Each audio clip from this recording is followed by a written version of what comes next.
শুভ সকাল বন্ধুরা, আপনারা সবাই কেমন আছেন? শীতটা মনে হচ্ছে একটু গেল গেল ভাব, রোদের টেম্পারেচারটাও কিন্তু একটু বেড়ে গেছে, তাই না বন্ধুরা? তাই বেলাটাও মনে হচ্ছে যেন একটু বেড়েছে, কাজ করতেও একটু সুবিধা হচ্ছে। যে ঠান্ডা পড়েছিল বন্ধুরা, ঠান্ডায় কিন্তু কাজ করা যেত না।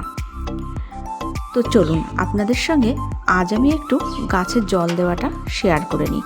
আর আমি জল দিতে শুধু জল দেব না, কিন্তু গাছে একটু খাবারও দিয়ে দেবো গাছে। এই যে দেখুন, আমি এখানে খোলের জলটা দিয়ে দিচ্ছি, তার সঙ্গে শুধু খোলের জল না, এবং আরও অনেক কিছু আমি ভিজিয়ে রাখি, সেই সমস্ত জলগুলো আমি এখানে বালতিতে ঢেলে নিচ্ছি। গাছের জন্য এই খাবারগুলোই প্রয়োজন, এছাড়া কিন্তু আর কোনো কিছু লাগে না। দেখুন, এই যে আমি কিন্তু সমস্ত ভিজিয়ে নেওয়া সবজির খোসা, ফলের খোসা আর খোলের জল, এগুলো আমি ভিজিয়ে রেখেছিলাম, সেগুলো আমি এই বালতিটার মধ্যে দিয়ে দিচ্ছি। এই যে দেখুন, আমি ফুল গাছে কিন্তু দিয়ে দিচ্ছি জলগুলো। শুধু ফুল গাছে না, আমি এইরকমভাবেই সমস্ত গাছে জলগুলো দিয়ে দেব। আর আমার ফুল গাছগুলো তো আপনাদের সঙ্গে আগেও শেয়ার করেছি, দেখেছেন তো যে কত ফুল ফোটে। বন্ধুরা, আমি কিন্তু গাছে আর কোনো কিছুই ব্যবহার করি না, এই জলটাই সপ্তাহে একবার করে আমি দেওয়ার চেষ্টা করি।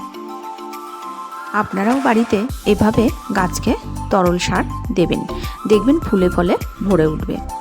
চলুন এবার আমি রান্নাঘরে যাই। আজ একটা ইউনিক রেসিপি আপনাদের সঙ্গে শেয়ার করব। তার জন্য আমি এখানে প্রথমে গাজরটা কুড়িয়ে নিচ্ছি। আর এই যে আলুটা দেখতে পাচ্ছেন, এই আলুটা কিন্তু আমি এই গ্রেটারের সাহায্যেই কিন্তু এইভাবে গ্রেট করে এখানে রেখে দিয়েছি। আর নিয়ে নিয়েছি এই যে দেখুন বাঁধাকপি।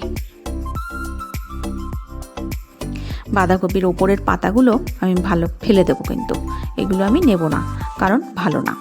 তারপর এখানে একটা কড়াই বসিয়ে কড়াইতে সর্ষের তেল দিয়ে ভালো করে গরম করে নেব। আমি নিয়ে নেব 4-5টা বাঁধাকপির পাতা। ওপরের পাতাগুলো আমি ফেলে দিলাম, তারপর আমি মাঝখানের থেকে ভালো পাতাগুলো নিয়ে নেব 4-5টা।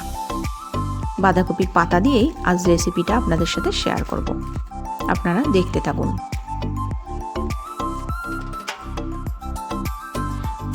কড়াইয়ের তেলটা কিন্তু গরম হয়ে গেছে। আমি এর মধ্যে দিয়ে দিলাম একটু আদা কুচি আর রসুন কুচি, তারপর গ্রেট করে নেওয়া আলু কুচি আর গাজর কুচি, এগুলি দিয়ে আমি ভালো করে ভেজে নেব।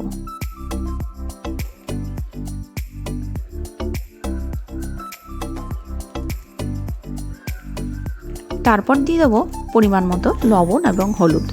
লবণ হলুদ দিয়ে আমি ভালো করে ভেজে নেব। ভাজতে ভাজতে ওর মধ্যেই দিয়ে দেবো একটু শুকনো লঙ্কার গুঁড়ো। আর এই যে বলেছিলাম না যে আমি বাঁধাকপির পাতা নেব, 4-5টা বাঁধাকপির ভালো পাতা আমি খুলে নিয়ে নিলাম, নিয়ে কড়াইতে জল দিয়ে ভাপে বসিয়ে দিলাম পাতাগুলো। আর এখানে একটা ঢাকনাও দিয়ে দিলাম ওপর থেকে পাতাগুলো সেদ্ধ হওয়ার জন্য। আর গাজর আর আলু ভাজতে ভাজতেই এর মধ্যে আমি দিয়ে দেবো কুচিয়ে নেওয়া পেঁয়াজ।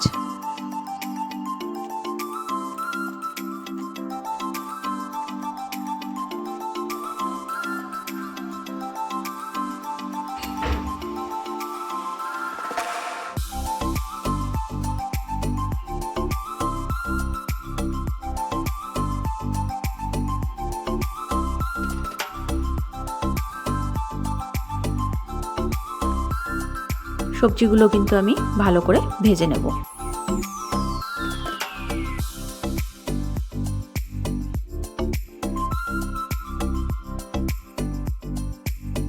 বন্ধুরা, আপনারাও বাড়িতে এভাবে বানিয়ে খেয়ে দেখবেন, খুব ভালো লাগে কিন্তু। আর এটা খেতে এত টেস্টফুল হয় যে না খেলে আপনারা বুঝতে পারবেন না।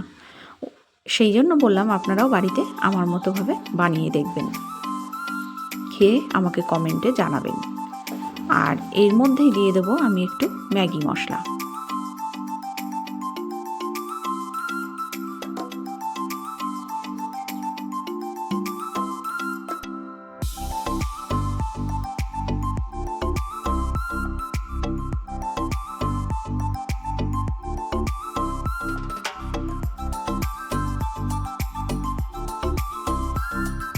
ম্যাগি মশলা দিয়ে ভালো করে নেড়ে চেড়ে নিয়েছি। তারপর দিয়ে দেবো একটু চিনি, কারণ সবজি দিয়ে ভাজা হচ্ছে, আর এর মধ্যে যদি একটু মিষ্টি না দেওয়া হয় তাহলে কিন্তু সবজির টেস্ট কিন্তু হবে না। সেই জন্য আমি একটু সামান্য পরিমাণে মিষ্টি দিয়ে দিলাম। আর এদিকে যে বাঁধাকপির পাতাগুলো আমি ভাপে বসিয়েছিলাম সেগুলো তুলে আমি দেখাচ্ছি। দেখুন এই যে হয়ে গেছে কিন্তু আমার। বেশি ভাপ দেব না, হালকা করে একটু ভাপিয়ে নেব। তাই আমার হালকা করে ভাপিয়ে নেওয়া হয়ে গেছে, এগুলোকে আমি তুলে নিলাম।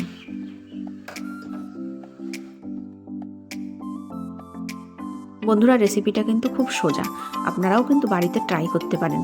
আর এভাবে বাচ্চাদেরকে বানিয়ে দিলে ওরাও কিন্তু খেতে খুব ভালোবাসবে। দেখুন এখানে কিন্তু যে আলু আর গাজরটা আমি ভেজে নিয়েছিলাম সেটা কিন্তু আমার ভেজে নেওয়া হয়ে গেছে এবং আমি তুলে নিয়েছি। তারপর আমি এর মধ্যে দিয়ে দিলাম একটা ডিম ফাটিয়ে। ডিমটাকে এবার আমি ঝুরো ঝুরো করে ভেজে নেব।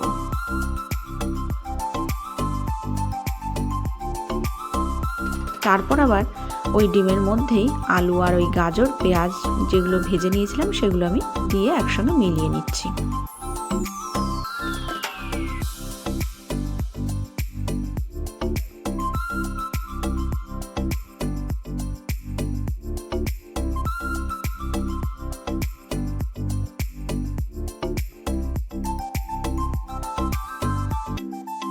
ভালো করে ভেজে নেওয়া হয়ে গেছে।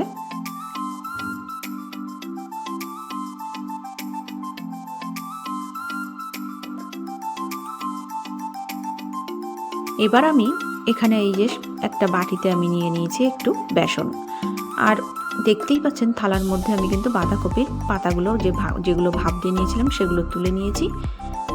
বেসনের মধ্যে দিয়ে দিলাম লবণ, একটু শুকনো লঙ্কার গুঁড়ো আর একটু হলুদ গুঁড়ো, আর জল দিয়ে বেসনটাকে আমি একটু ভালো করে মেখে নেব।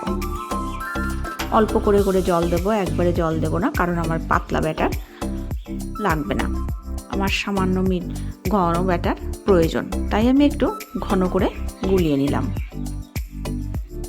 আর এই যে দেখুন আমি কিভাবে বাঁধাকপির পেছনের যে ডাঁটাটা শক্ত থাকে ডাঁটাটাকে আমি একটু চেঁচে দিচ্ছি, তা নাহলে কিন্তু ভাজ করতে অসুবিধা হয়ে যাবে। তাই ডাঁটাটা আমি এইভাবে শক্ত ডাঁটাটাকে আমি একটু কেটে বাদ দিয়ে দিচ্ছি। বাদ দিয়ে নেওয়া হয়ে গেছে। এবার আমি এই পুরটা বাঁধাকপির পাতার ভেতরে দিয়ে দেব। এই যে দিয়ে আমি একটু ফোল্ড করে চারিদিক থেকে ফোল্ড করে মুড়িয়ে নিচ্ছি।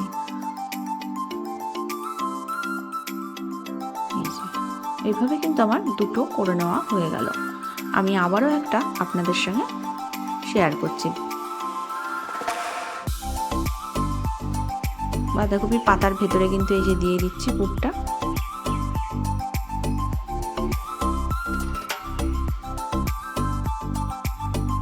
দিয়ে পাতাটাকে এপাশ ওপাশ ভালো করে মুড়িয়ে এই যে আস্তে আস্তে করে করতে হবে কাজটা, বেশি তাড়াতাড়ি করে করা যাবে না, তাহলে কিন্তু পাতাগুলো ছিঁড়ে যেতে পারে। এবার কড়াইতে তেল দিয়ে তেলটাকে ভালো করে গরম করে নেব।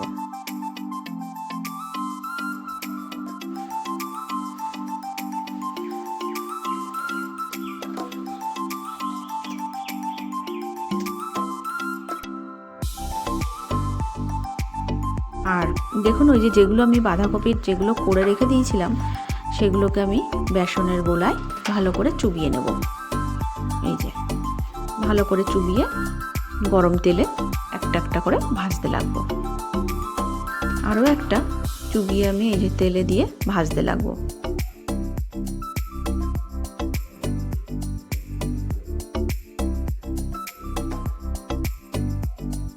বন্ধুরা, এটা কিন্তু খেতে খুব টেস্টফুল ছিল। আপনারাও বাড়িতে বানাবেন, আমার মতো করে আপনারাও বাড়িতে বানাবেন, খেয়ে দেখবেন, খেতে কিন্তু খুব সুন্দর হয়। বন্ধুরা, শীত চলে গেলে কিন্তু এই সবজিগুলো আর পাওয়া যাবে না।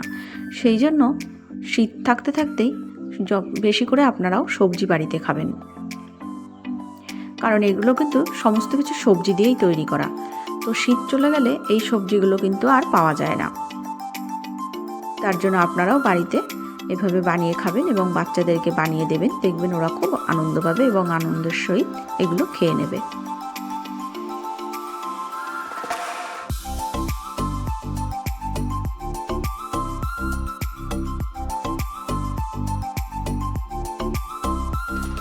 দেখুন এটি কিন্তু আমার হয়ে গেছে, আর আমি এটা একটা প্লেটে সার্ভ করে নিয়েছি সাথে টমেটো সস দিয়ে।